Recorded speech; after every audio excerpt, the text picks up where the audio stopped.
chamada Vanguarda Armada Revolucionária Palmares.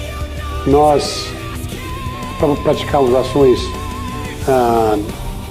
de expropriação, nós chamávamos dos bancos. Nós íamos buscar dinheiro nos bancos, nós queríamos ter dinheiro para comprar armas. Fizemos ações em quartéis também, alguns quartéis, para pegar armas. Ninguém, no fundo, queria a democracia estrategicamente. Todo mundo queria, na verdade, o socialismo. Não é? Buscava-se uma outra ditadura, que era a ditadura do proletariado. E que nós não éramos exatamente contra a ditadura, nós éramos contra a ditadura militar burguesa, mas nós éramos a favor da ditadura do proletariado. Isso ninguém diz, mas tem que dizer, faz parte da nossa história.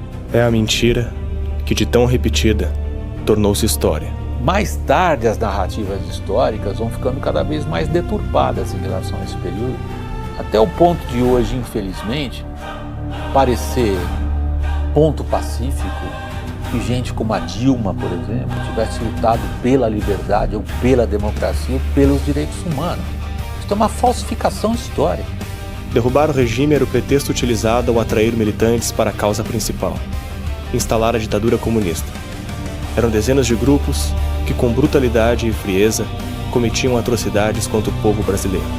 Entre os grupos terroristas que tiveram maior destaque neste período sombrio estavam a ALN, Colina, o MR8, PCdoB, VPR, Par Palmares e MRT.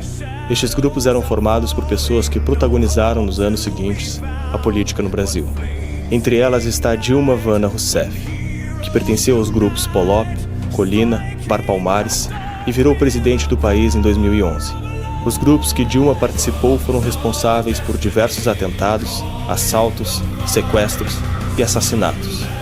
Outro nome que protagonizou o terrorismo brasileiro foi Carlos Marighella. Junto com grupos ligados à teologia da libertação, foi responsável pela criação do grupo terrorista mais perigoso do país, a Aliança Libertadora Nacional. Autor do livro Mini Manual do Guerrilheiro Urbano, publicado em junho de 1969, Marighella divulga todas as táticas e objetivos dos grupos terroristas que seguiam à risca seus ensinamentos cruéis: matar policiais e membros do exército, preparar bombas, assaltar, sequestrar, fazer terrorismo e executar colegas que desertassem. No ano de 2013, Marighella foi homenageado em sessão solene no Senado Federal, pelo que chamaram de luta social. Assim como filmes exaltando seus feitos foram produzidos pela esquerda, que aplaude e comemora a barbárie e a criminalidade. No dia 4 de setembro de 1969, a Aliança Libertadora Nacional de Marighella e o MR8 de Franklin Martins sequestraram o embaixador americano Charles Elbeck, com a exigência de que criminosos presos fossem soltos. Sem opção, os militares aceitaram o pedido e liberaram 15 presos. Entre eles estava José Dirceu, personagem que surgiria décadas mais tarde como guru da esquerda e ministro da Casa Civil, até ser condenado no maior esquema de corrupção da história do Brasil. O ano de 1966 foi marcado por diversos ataques na capital de Pernambuco. Após sucessivos atentados sem vítimas, no dia 25 de julho daquele ano, uma maleta contendo explosivos foi deixada no saguão do aeroporto de Guararapes, deixando 17 feridos e 2 mortos. Entre eles, o jornalista Edson Regis de Carvalho, casado e pai de 5 filhos. Assassinatos como este e outros atentados terroristas aconteceram centenas de vezes nas décadas de 60 e 70. Os nomes dessas pessoas foram apagados da história ao serem ignoradas pela imprensa e pela academia.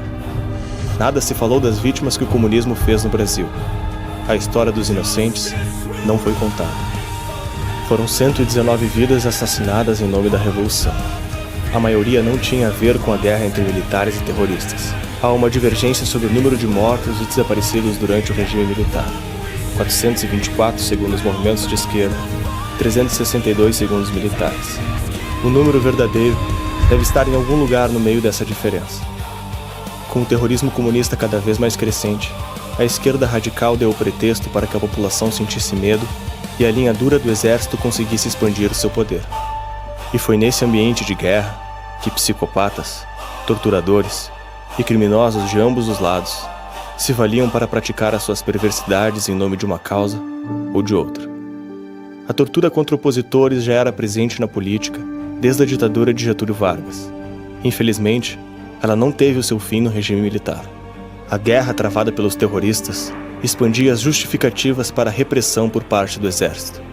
Do outro lado, permitia que o movimento estudantil usasse os mortos em combate para construir a ideia de que a tortura era uma política de Estado, fazendo dessa bandeira seu instrumento político e sua publicidade. O exagero fez parte dessa instrumentalização. Algumas pessoas que constam como desaparecidas, na verdade se autoexilaram ou eram delatores que ganharam uma nova identidade do governo para não serem mortas pelos próprios ex-companheiros de guerrilha. Não é preciso justificar tortura e ditadura para reconhecer que crimes foram cometidos. Os objetivos das guerrilhas eram claros, e a democracia não estava entre eles. A palavra sequer aparece nos livros, discursos e debates da época.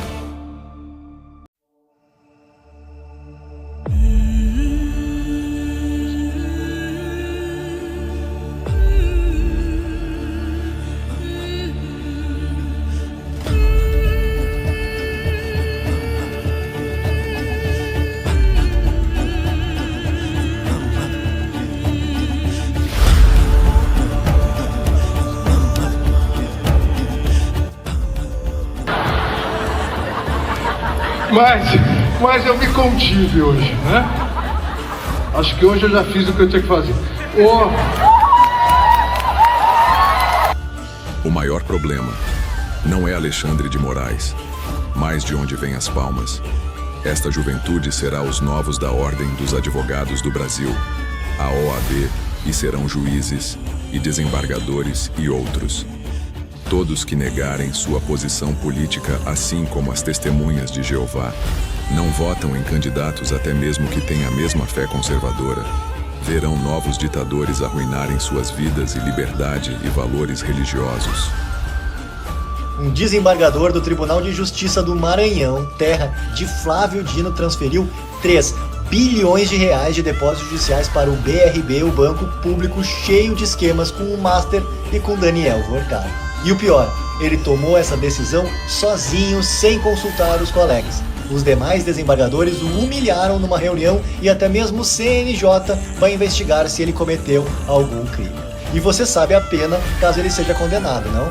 Aposentadoria compulsória. Esse não é o único escândalo do dia. O ministro do STJ, indicado por Dilma Rousseff, está sendo processado por assédio sexual contra uma menina de 18 anos. A família da menina fez a denúncia de que ele agarrou ela dentro do mar. E não é só isso. A filha do ministro recebeu mais de R$1 milhão de uma empreiteira para que ele desse uma decisão favorável no processo. Dá para acreditar? E Alexandre de Moraes ainda reclama que ser magistrado no Brasil é muito restritivo. Imagina se não fosse.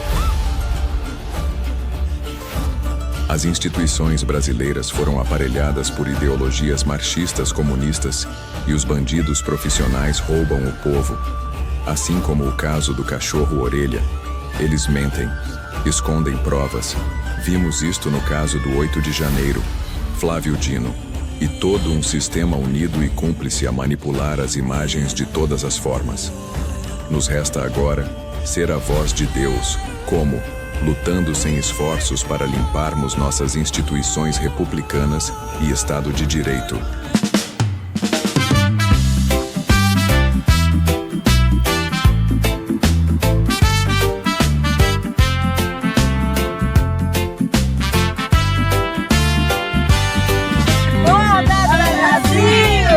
Acorda!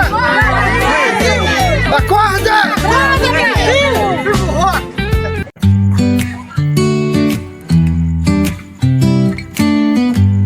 Somos mais Brasil? Vamos lá, gente! Uberlândia! Acorda, Brasil!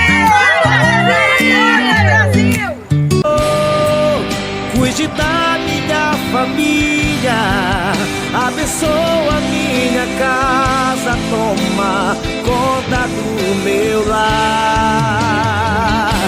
Senhor, entre com a providência, tome frente dos problemas e nada de mal pode acontecer.